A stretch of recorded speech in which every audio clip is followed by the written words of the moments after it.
But is it this kind of quest? Um, have you heard of the monomyth? Yes? So the hero's journey.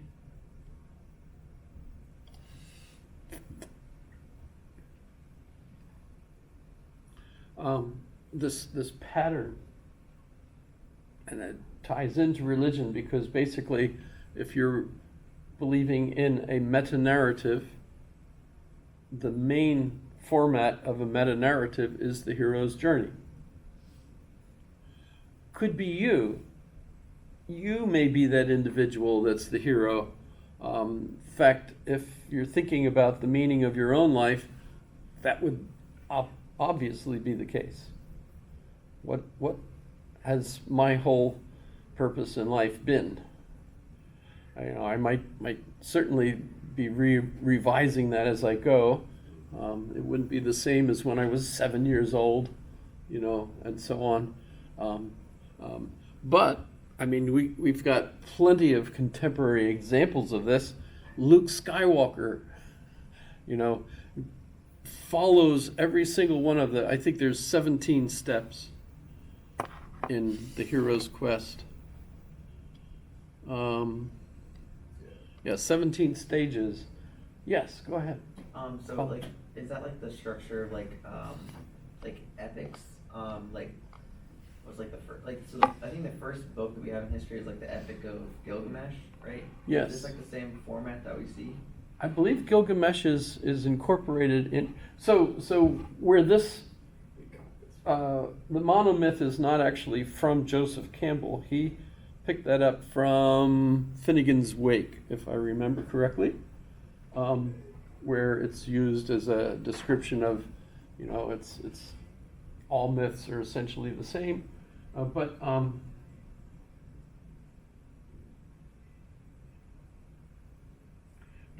the book that is the center of this is The Hero with a Thousand Faces, which is essentially kind of an encyclopedia-like listing of, I don't think there's 1,000 stories. There's a lot of stories, though, that are basically summarized, in their order in this book. And the point that Joseph Campbell makes in that book, it's actually kind of a boring book because it's like an encyclopedia.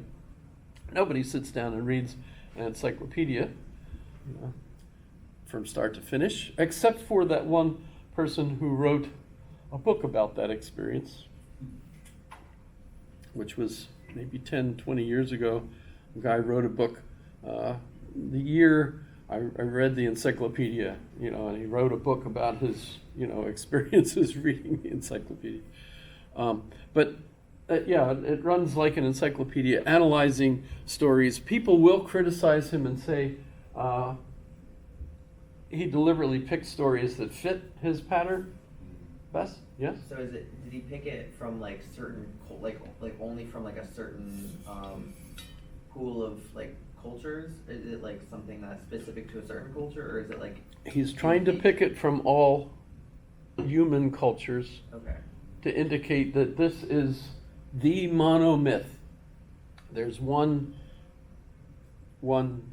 inherently human view of narration.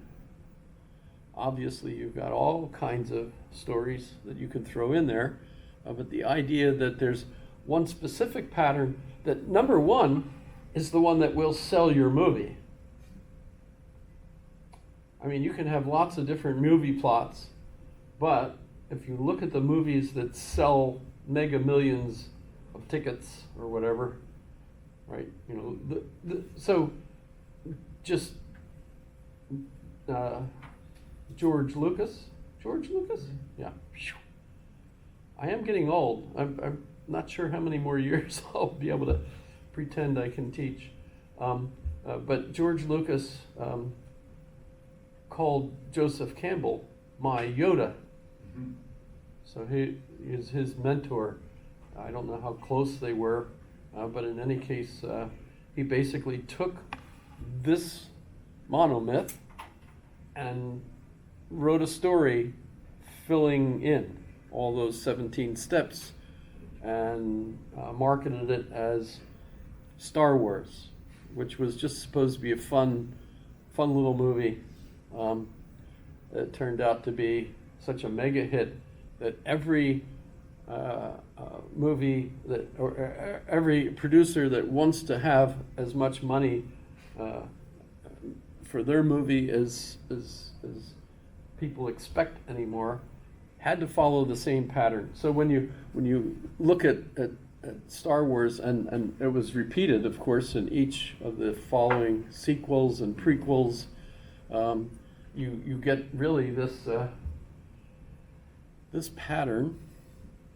And so, in a sense, if you're going to have a religion, you're looking at adapting this narrative or meta-narrative to your belief. Now, it certainly could be your meaningful life on this earth. It really ought to be. I mean, as contemporaries, our sense of self, we're raised to think all men are created equal, and we all have rights. Notice that that's not something that's historically accurate at all. It's a new thing. It starts with Hobbes and Locke, and unfortunately Rousseau. But you end up with all these beliefs that I remember Pope John Paul II referred to America as the culture of death in his book Memory and Identity. And the reason for that was because and he blamed Descartes for this. And Northern Europe is included actually in this, and that is that since Descartes, we've been focused on ourselves, and we've become selfish. So much so, Pope John Paul II says, that we don't even want to have children, because having children is expensive, and we'll have to share our wealth with them, but if our focus is totally on ourselves, we don't want to share our wealth with anyone. We want to keep it all for our own enjoyment and so on. So we have our own self-centered interests. So we don't even want to have children. And so from Pope John Paul II's book, which I can share with you, we've got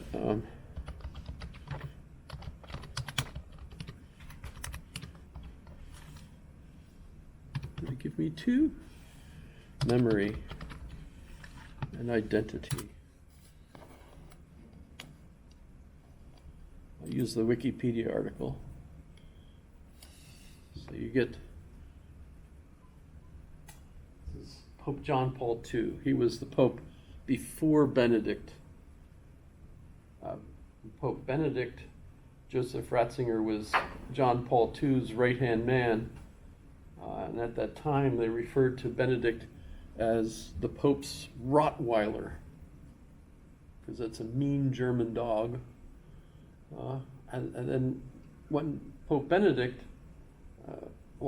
when Joseph Ratzinger was elected and took the name Pope Benedict the 16th, everyone started calling him our German Shepherd. So he had a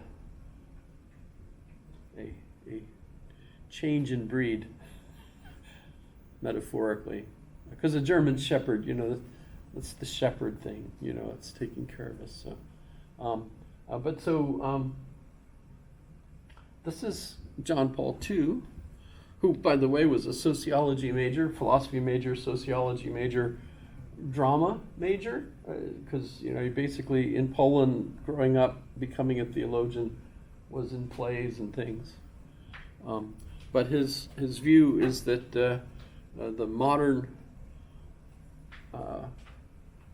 nature of our meta-narrative is focused on the self instead of the community, instead of even family.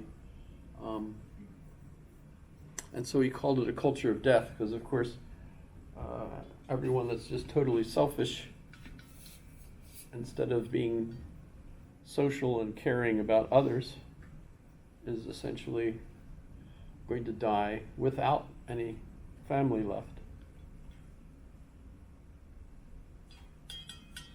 By the way, that does seem to actually happen in Northern Europe. Notice, like France, for example, is not producing enough children to be sustainable. So he's making the argument that evil is synonymous with individualism? The Roman Catholic interpretation of where evil comes from Oh, I get it. is from people making evil choices. Right? The fall. Sin. The fall, where do we get this narrative? We get this from St. Augustine, who gives us the idea that the fall was people coming to feel like there is a good and there is an evil. It's kind of the Adam and Eve, eating the fruit of the tree of the knowledge of good and evil. Once you eat the fruit, you now know good and evil. So that introduces evil into the world that it wasn't there before, but now it's there because individuals perceive evil. They don't like this. This is evil. That point of view, by the way, doesn't go over very well with people that feel like things like earthquakes and tsunamis and plagues and all kinds of Voltaire. That's not adequate to explain how there could be an all good God, Right. and at the same time life is the way it is. But from this Augustinian point of view, it's the individuals perceiving things as evil and good that introduces evil into the world. And so if you have a culture that literally views certain things as evil, that's where the evil comes from. So the Catholic Church creates evil? It explains where evil comes from. What I'm saying is, like, as an example, right? Like, they believe in demons, they believe in, Over boogeyman, time, sort of stuff, well, right? remember, So, okay, go. in that belief, you're creating evil then, by your own logic, or by his own logic.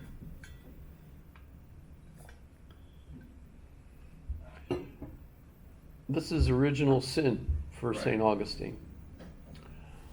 Ever since Adam and Eve took that plunge, all of us have inherited this sense that this is good and this is evil. Notice from one culture to another that what is good and what is evil differs. So it's clearly the case that if we step back in a meta sense and say, well, if women drivers is a good thing in Western societies, women should have licenses and be allowed to drive and get an education, and music is a good thing. You can have music, and good music is even better, and let's have an orchestra. Let's train children from as early as possible to enjoy music and so on. And then you have another culture where all those things are evil and considered haram, like indicating which culture it is that says that, right? That would indicate that humanity is not in agreement on what's good and what's evil. Right. So instead, that sort of lends credence to the idea that good and evil is a individual's perspective, Right.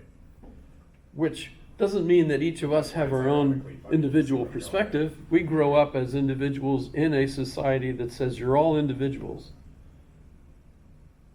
and you should all believe this. That's what I'm getting Right, at. right. Can we blame that on the church? I would say that if you look at individual stages on life's way, that of course all the things that philosophically we look to the Middle Ages and say this happened there, that led, that you wouldn't have modern American civilization without Protestantism. Right.